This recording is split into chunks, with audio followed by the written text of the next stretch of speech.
Jering, seorang musisi band punk asal Bali menilai penyebaran corona merupakan hasil konspirasi. Kan kalau di dunia ini tidak ada yang namanya kebetulan, jikapun itu ada kebetulan itu adalah jikapun ada sesuatu yang terjadi seolah-olah itu kebetulan itu adalah dibuat seperti kebetulan. Okay. Jadi dari dulu saya percaya jika ketika balik ke persoalan yang simpel tadi, di lingkar pertemanan kita yang paling kecil, pun itu pasti ada konspirasi. Ya. Oke. Jadi nggak mungkin banget di skala global yang melibatkan profit banyak banget, ini nggak mungkin nggak ada konspirasi. Itu pijakan logika saya. It's all about control. Dan kawan-kawan tolong yang menonton ini tolong jangan rasis. Ini bukan masalah perang antar negara. Ini bukan masalah perang antar ras.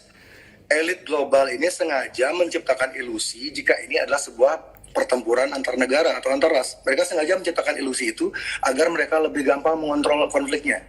Atau yang akrab dikenal dengan Jerings, lalu Dewan Pakar Ikatan Ahli Kesehatan Masyarakat Indonesia IAKM, Hermawan Saputra. Selamat malam Bapak-Bapak.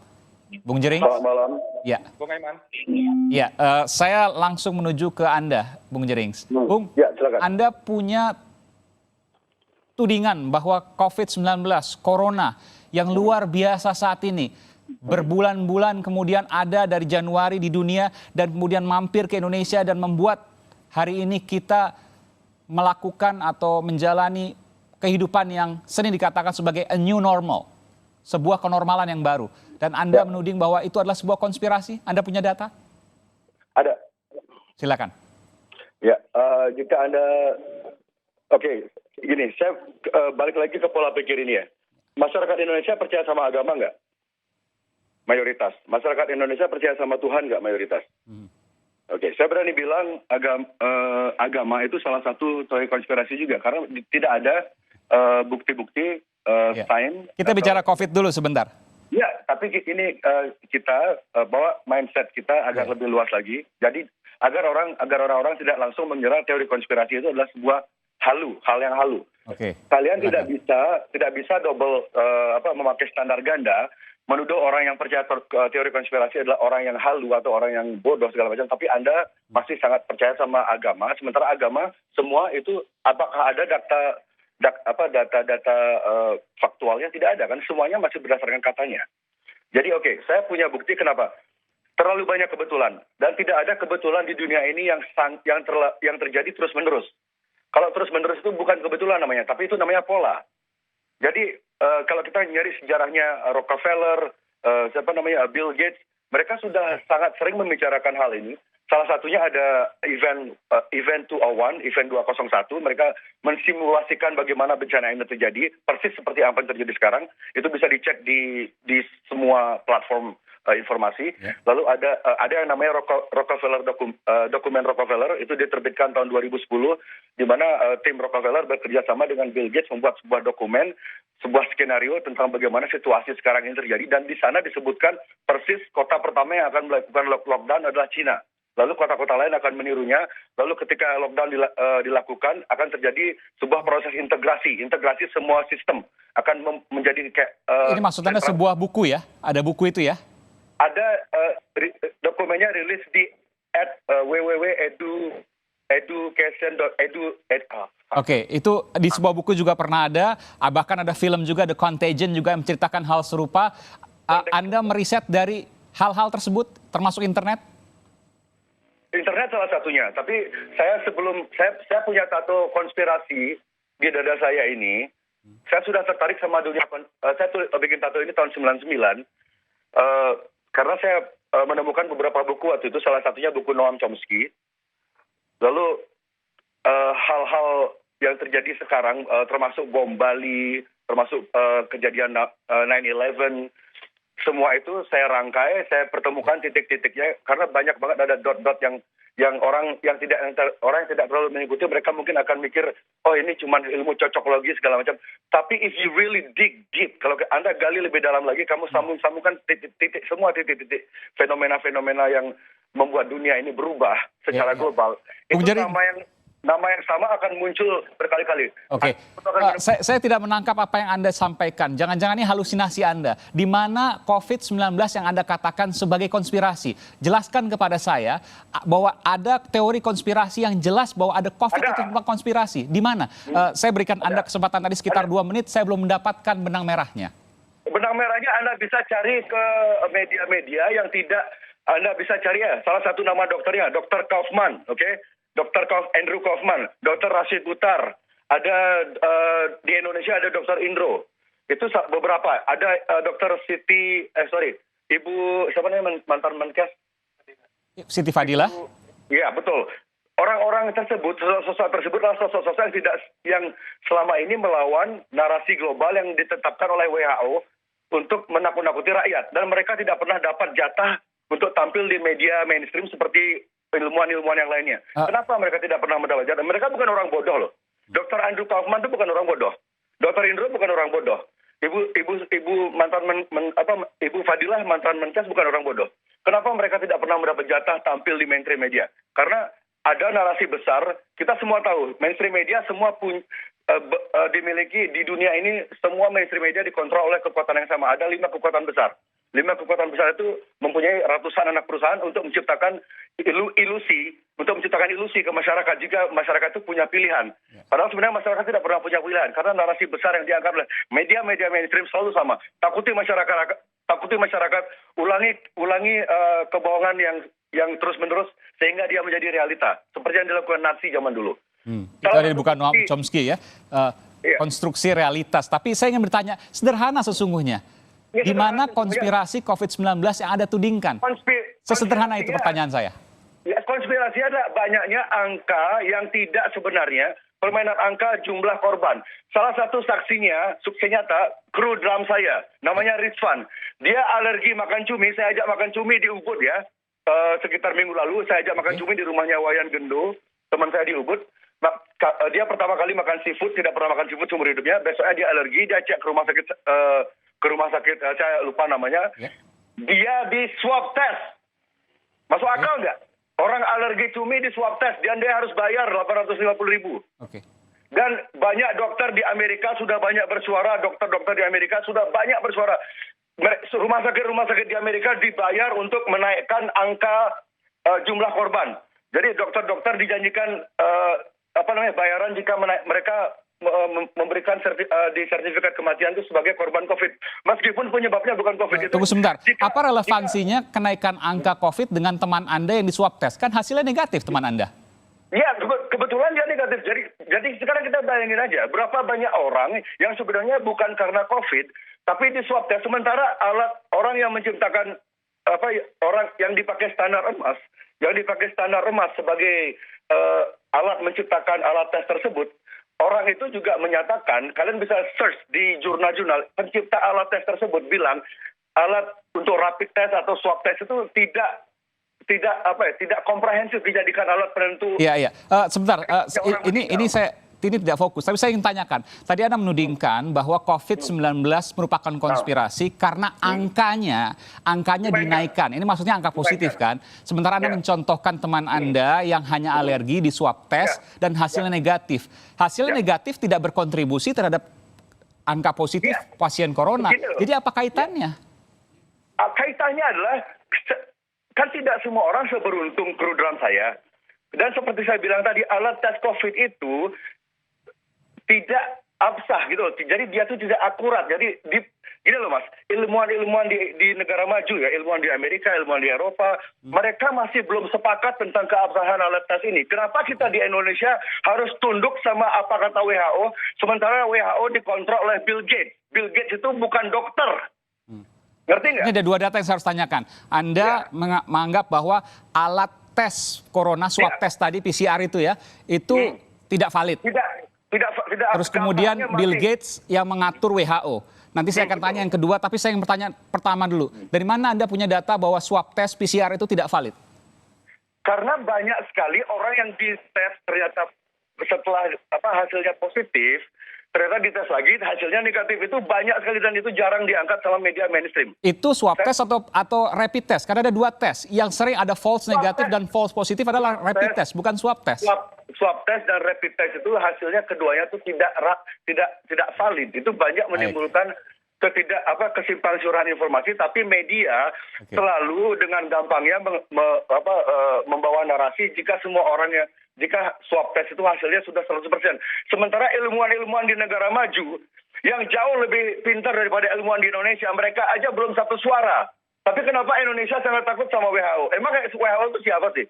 Bill Gates itu siapa? Kenapa kita harus tunduk sama mereka? Itu saya nggak ngerti. Oke, saya ke Bung Hermawan. Bung Hermawan, betul bahwa apa yang disampaikan alat swab test, kita nggak bicara rapid ya. Tadi sebutkan rapid memang salah. Ada false negatif, ada false positif. Tapi swab test PCR itu juga tidak valid, banyak salah.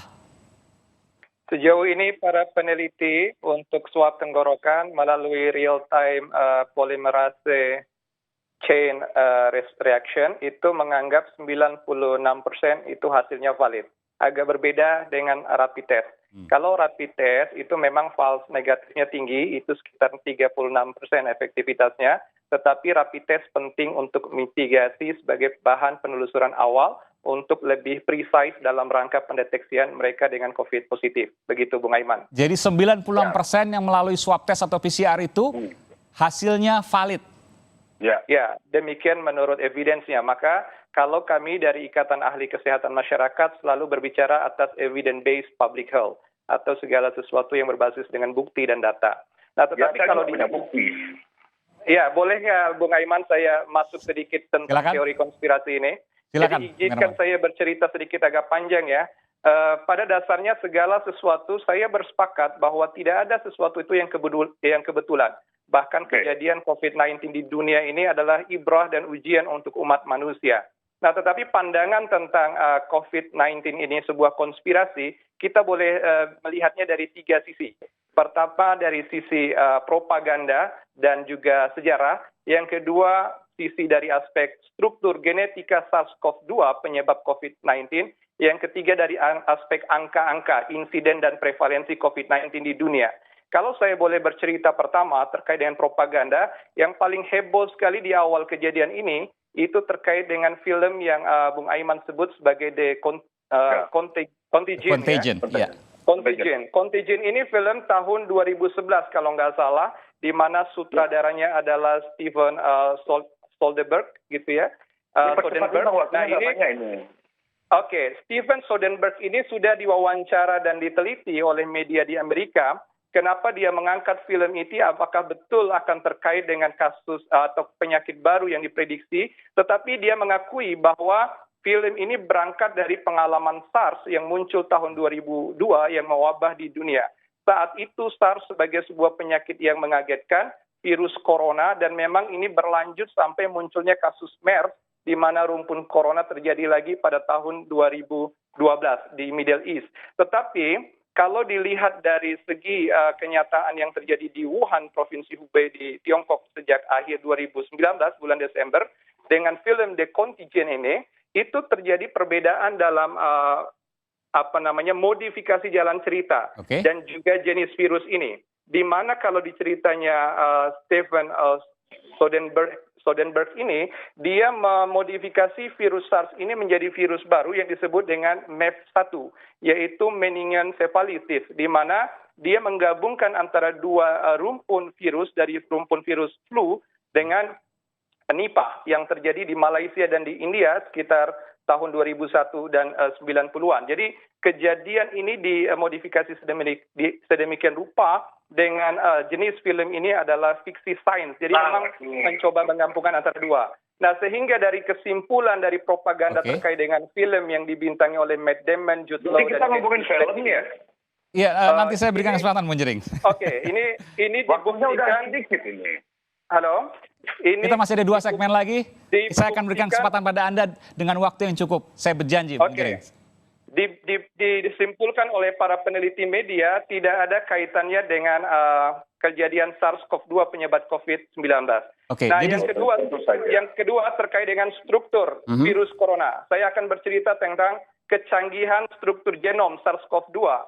Ini menjadikan seolah-olah ada perang Pasifik baru antara China dan Amerika. Kalau dulu perang Pasifik kita kenal dengan Jepang versus Amerika di dunia kedua, nah sekarang dalam bentuk yang lain. Nah, China menuduh kecanggihan struktur genetika ini akan berkaitan dengan perang itu sendiri, karena memang seluruh pakar sebagaimana Wakil Ketua Eijkman mengatakan, virus ini sangat berbeda.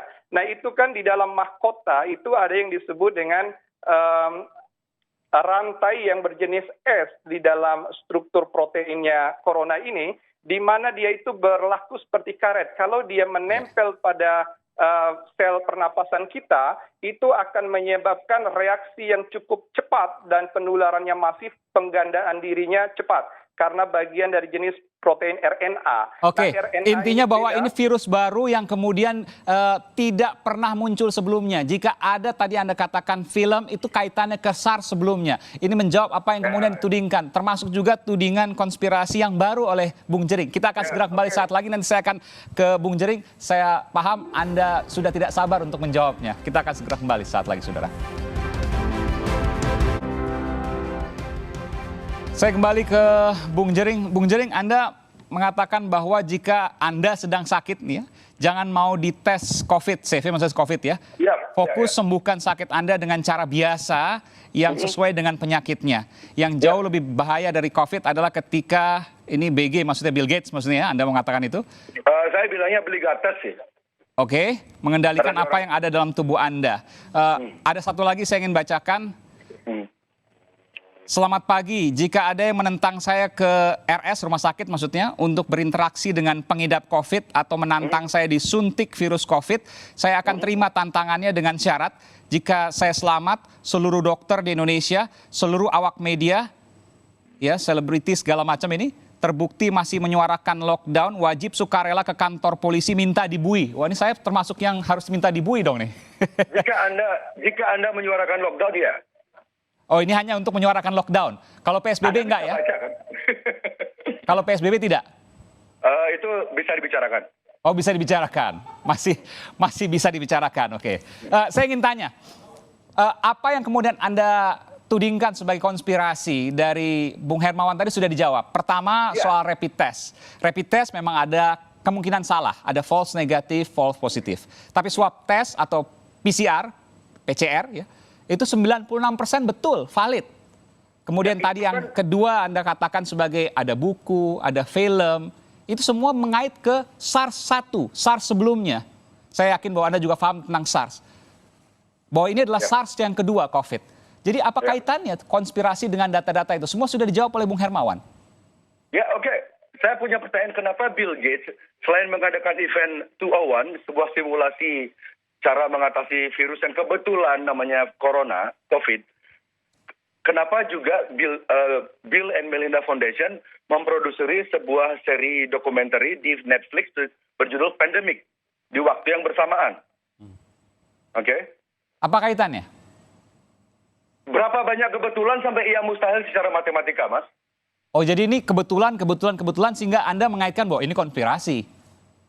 Karena kebetulannya terlalu banyak, it's too many coincidence. Dan mereka, Bill Gates sudah lama investasi di bidang digital ID, namanya ID 2020. Oke, yang bisa saya jelaskan di sini adalah kita tuh kenapa permainan statistik angka korban ini signifikan? Oke, jadi saya ilustrasikan begini. Media mainstream merupakan karena elit global tidak bisa memakai tentara, tidak bisa memakai ormas untuk menakut-nakuti orang. Jadi mereka memakai senjata yang paling ampuh yang itu bernama media. Media mainstream itu menyerang manusia langsung ke rumah mereka, langsung ke kehidupan mereka, ke handphone mereka, ke layar TV mereka. Mereka sudah diteror. Ketika, seperti saya bilang tadi, kebohongan yang diulang berkali-kali itu akan menciptakan realita yang seperti yang diharapkan oleh mereka. Jadi ketika masyarakat percaya akan sebuah berita yang terus-menerus dikabarkan, itu akan membuat orang, bagi yang belum tahu, ada yang namanya psikomatik. Ketika kita mendengarkan atau memikirkan tentang sebuah penyakit, secara terus-menerus, meskipun kita tidak sakit, kita akan merasakan gejalanya. Dan gejala yang dipakai oleh COVID ini adalah gejala penyakit yang paling umum di dunia.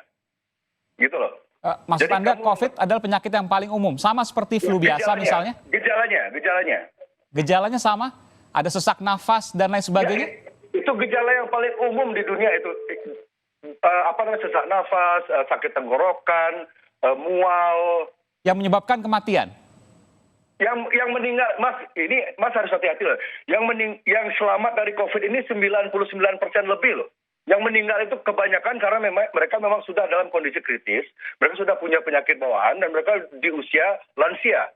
Dan Data kematian dari seluruh dunia sekitar 4-5%, jadi 95% yang sembuh. Tapi di Indonesia jauh di bawah itu. Kenapa, Mas?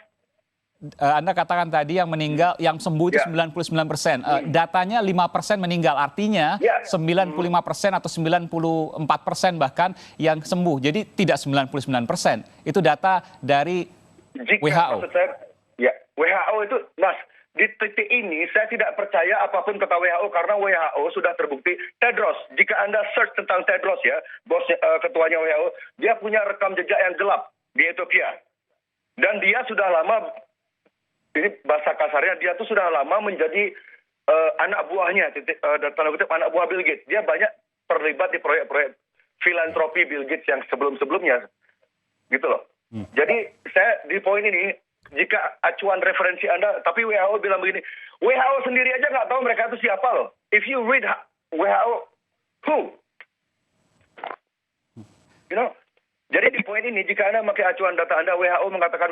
Jadi kalau nggak pakai WHO, pakai data siapa? Anda punya tim Makanya- statistik sendiri mungkin? Enggak, makanya begini loh Mas. Dari mana Anda bisa mengatakan 99%? Dari hasil diskusi saya dengan Dr. Tirta, kami sepakat jika berita kesembuhan, jika Anda berusia di bawah 50 dan Anda imun Anda meskipun tidak super sehat, tidak super sempurna dengan orang-orang yang mempunyai diet yang sangat sempurna, chances Anda sembuh itu sangat-sangat besar. Oke, itu kan karakternya. Tapi angka 99%, saya ingin mengetahui dari mana angka itu? Karena sampai sekarang tidak ada satupun orang meninggal yang hanya karena COVID. Bukan, 99% kan data fix, data real. Itu sudah melakukan perhitungan. Kalau WHO jelas, ada data seluruh dunia, Worldometers, dari John Hopkins University misalnya. Tapi Anda menyebutkan 99%, dari mana data itu? Dari apa? University apa? John Hopkins University. John Hopkins University difunding oleh Rockefeller dan Oke, terlepas dari tudingan Anda, saya mengetahui 99% yang Anda katakan tadi, data dari mana? data dari jika memang COVID ini sebegitu mematikan yang seperti yang digambarkan oleh media-media saat ini, semua 80% sudah meninggal ke orang-orang. Seperti itu. Buktinya sampai sekarang Anda belum menjawab saya, Bung Jering. 99% Anda katakan sembuh corona. Penyakit corona 99% sembuh. Itu data dari mana? Jika Anda tidak berusia di atas 60-an dan Anda tidak memiliki penyakit bawaan, Anda akan sembuh. Buktinya sudah banyak banget pasien yang sudah sembuh. Sekali lagi itu karakternya, tapi angkanya yang saya tanyakan. Saya ke Bung Hermawan. Bung Hermawan, betulkah kemudian apa yang disampaikan oleh Bung Jering, 99% penderita corona sembuh? Oke, jadi ginilah ya, saya coba bandingkan antara SARS, MERS, dan COVID ya, karena ini rumpun corona ya. Ya. Jadi waktu SARS kejadian tahun 2002, kasusnya di dunia itu sekitar 8 ribuan, dan SARS juga mulai dari Cina. Jadi mortality rate dia 10%. Artinya kalau 10% mortality rate, sisanya sembuh. Begitu, jadi 90% sembuh. Nah, 90%, oke. Ya itu SARS ya tahun 2002. Ya. Kemudian MERS tahun 2012 kurang lebih 2.500-an orang di dunia, 37% itu meninggal. Artinya sekitar 63% sembuh. Ya. Kemudian COVID tahun 2019 mulainya dan puncaknya 2020 ini, angka yang disebutkan Bung Aiman sudah lebih dari 3,6 juta orang terinfeksi sejauh ini. 3-4%-nya mortality rate, artinya dalam meninggal ya. Betul. Sekitar 260-an ribu sejauh ini ya. Artinya lebih dari memang 90% sejauh ini kejadian di beberapa wilayah contohnya itu mungkin disembuhkan. Tetapi sembuh atau tidak ini bukan di situ persoalannya dalam kasus COVID ini. Persoalannya juga di sana. Ya, boleh saya teruskan? Silakan. Sekarang kita bicara teori konspirasi. konspirasi yang paling luar biasa itu bila konspirasi itu dikendalikan oleh kekuasaan. Sekarang kalau kita negara-negara populer di dunia seperti Rusia, China, Amerika, Israel, Inggris, itu adalah negara-negara power dengan populer yang luar biasa dan semuanya sekarang luluh lantak dalam arti kesakitannya itu luar biasa karena corona ini. Saya mengulang. Tunggu sebentar, saya berikan kesempatan Bung Jerings. Anda mengatakan enggak. Ada negara yang kemudian tidak kolaps hari ini, ada kemudian negara yang tidak sama sekali, negara besar kita bicara ya. Kolaps itu diciptakan oleh pemerintahnya sendiri. Saya punya teman di semua negara yang disebutkan oleh Mas Dokter tadi, saya punya teman di negara itu semua. Mereka bilang itu semua mainstream media mengabarkan hal yang tidak sebenarnya. Padahal? Di sana sebenarnya biasa, normal, rumah sakit sepi di sana semua. Rumah sakit sepi, di mana Anda punya data itu? Silakan Anda gali sendiri, karena data-data... Anda kan katakan tadi dari teman Anda di mana itu? Teman saya ada di London, teman saya ada di California, teman saya ada di Australia, teman saya ada di Italia. Oke, di London, di California rumah sakit sepi? Sepi, ya. Rumah sakit sepi? Sepi. Jadi kalau Anda lihat dari Reuters misalnya, dari Reuters, dari CNN misalnya, dari Fox, siapa fundingnya?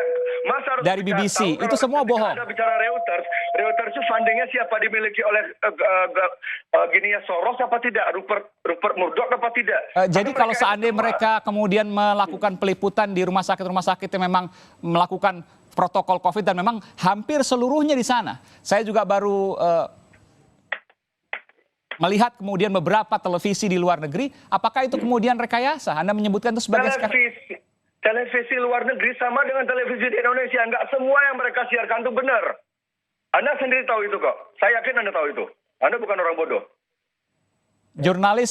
Kewajiban jurnalis pertama adalah pada kebenaran. Ketika ada jurnalis yang tidak pada kebenaran, maka dia bukan jurnalis. Oke, statement Anda itu sama nilainya dengan orang bilang pemuka agama adalah orang yang baik. Itu sama nilai statement Anda seperti itu. Saya bertanya, Anda meyakini bahwa rumah sakit di luar negeri sesungguhnya santai-santai aja kosong?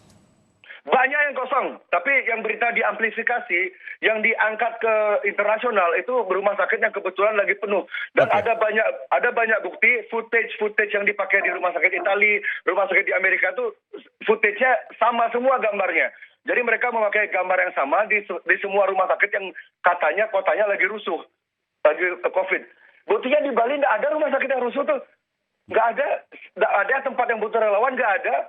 Media memberitakan, 400 orang di Bangli, di daerah Bangli, positif. Padahal itu cuma rapid test. Berita naik di metro sudah bilang positif. Positif rapid test. Ada positif rapid test, ada positif corona. Anda baca secara detail apakah positif rapid test atau positif corona? Karena dua hal yang berbeda. Mereka baru rapid test, beritanya sudah naik 400 warga Bangli positif corona. Ngerti nggak? Metro TV, Metro yang angkat itu. Itu kurang ajar nggak tuh?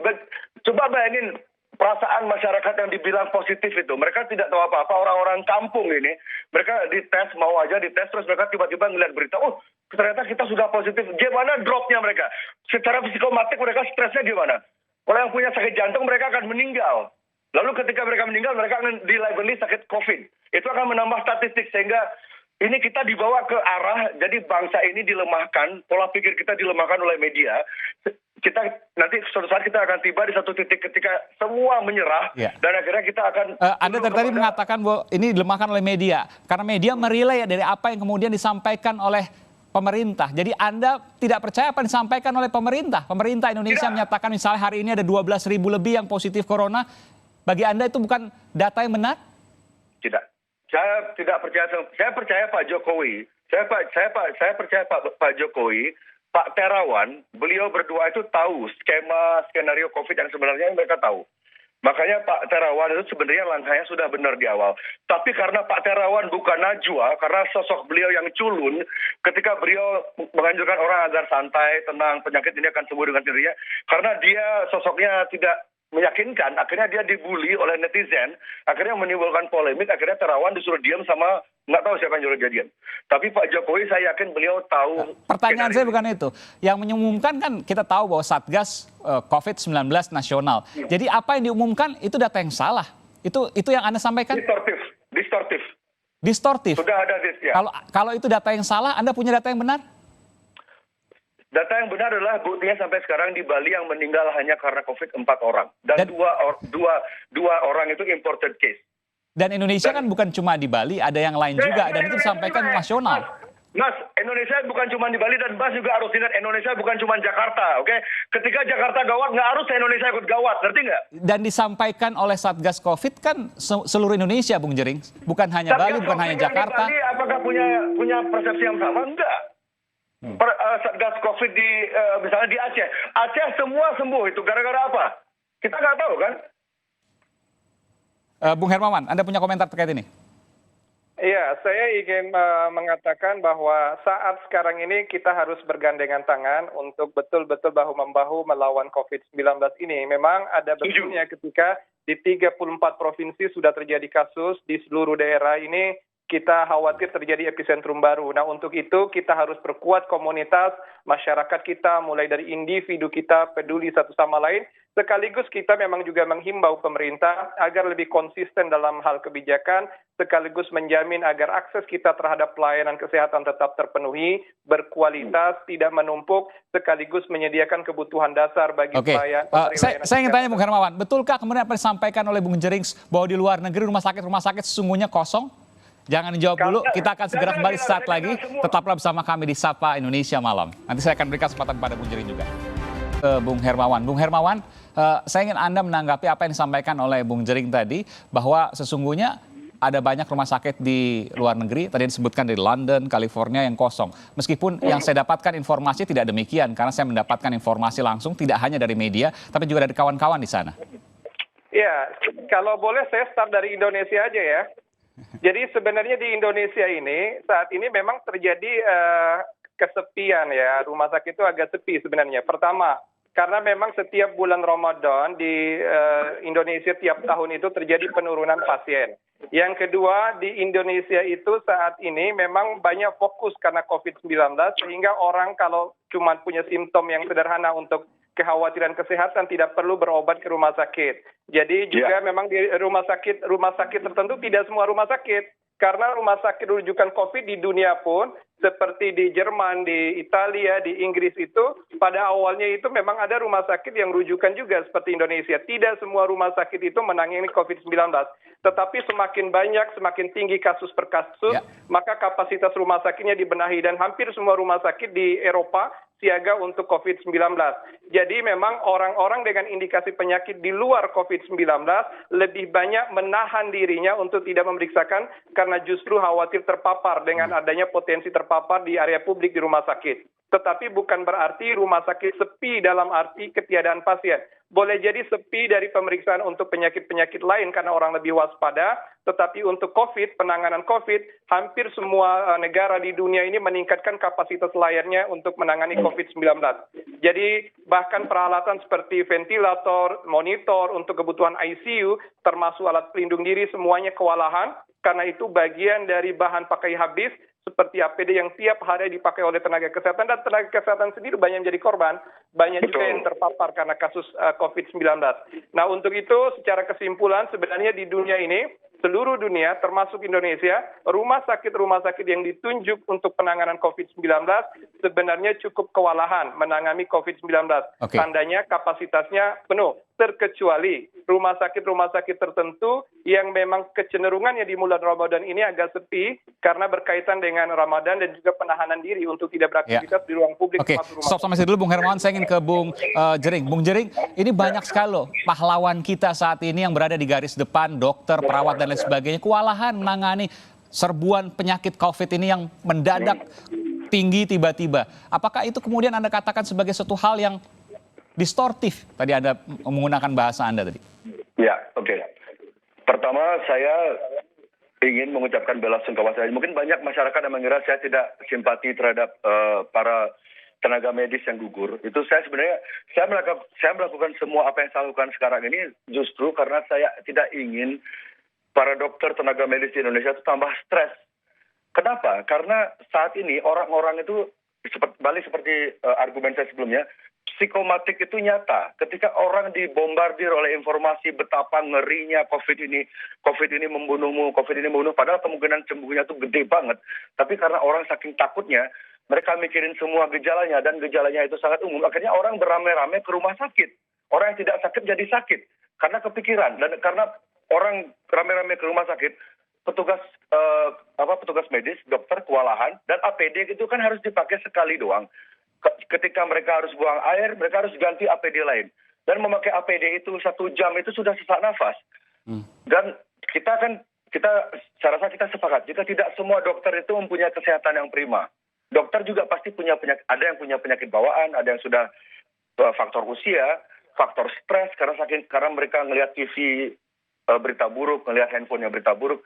Maka yang harus dihentikan sekarang adalah bagaimana menyeimbangkan informasi agar orang-orang itu punya harapan yang besar jika sebenarnya COVID ini tidak perlu ditakuti berlebihan. Kita hanya cukup melakukan adaptasi, cuci tangan, pakai masker, jaga jarak seperlunya, cukup. Orang-orang sudah Anda mengkampanyekan itu, cuci tangan, masker, jaga jarak.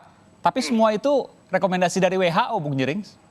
Ya, saya mengatakan cuci tangan itu agar kenapa? Kan orang-orang sekarang, orang Indonesia suka makan pakai tanpa sendok garpu. Iya. Kalau mereka misalnya tidak higienis, tidak cuci tangan, mereka kena diare, terus mereka masuk rumah sakit, akan ada kemungkinan mereka akan dilabeli COVID. Karena sudah seperti saya bilang sebelumnya, di banyak negara-negara maju sudah ada permainan untuk menaikkan angka statistik korban COVID agar negara-negara itu lebih cepat menerima mandatory vaksin, agar kita semua wajib vaksin. Itu loh. Jadi untuk mencegah agar kita tuh bisa melawan, agar tidak semua orang terkena wajib vaksin. Jadi usahakan sebisa mungkin Anda itu sehat. Kalau tentang masker, saya tidak peduli apa kata WHO. Saya peduli sama TBC. TBC itu 100% airborne. Kalau masalah COVID airborne itu kan masih diperdebatkan sekali. TBC itu 100% airborne. Jadi kalau orang pakai masker itu mereka selamat dari TBC. Kalau social distancing itu menyelamatkan kalian dari panu, kurap, dan penyakit-penyakit kulit lainnya.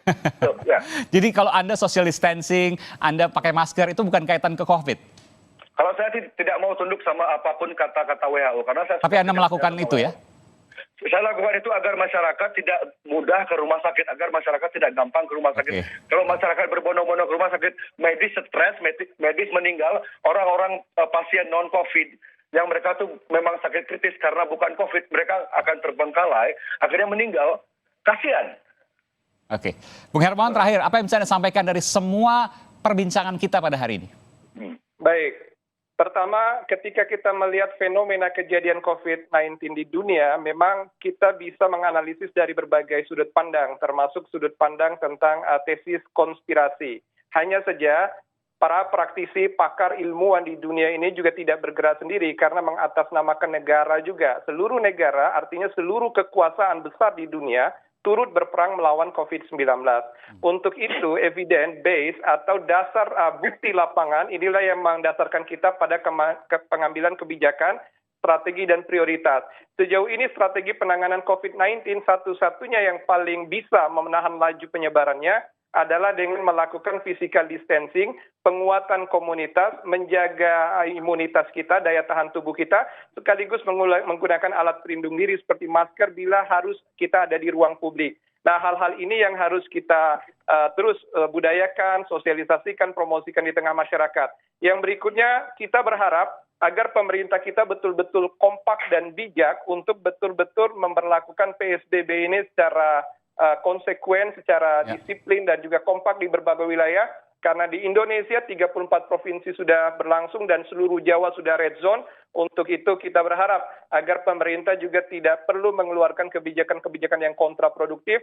Semisal ada wacana relaksasi PSBB, tetapi justru harapan kami semua sebagai praktisi kesehatan untuk terus meningkatkan kedisiplinan dan payung kebijakan melalui PSBB. Semoga Indonesia melalui hikmah Ramadan ini keluar dari problema COVID-19 dan kita kembali menumbuhkan semangat baru untuk hidup kita. Baik, terima kasih Bung Hermawan Saputra dari Dewan Pakar Ikatan Ahli Kesehatan Masyarakat, dan juga terima kasih Bung Jerings, musisi yang kemudian menyuarakan hal-hal seperti ini. Terima kasih dan sehat untuk kita semua. Sehat untuk Bung Jerings juga, terima kasih. Sehat, terima kasih Bung Jerings. Ya, selamat malam. Oke, sama-sama Pak Dokter, terima kasih.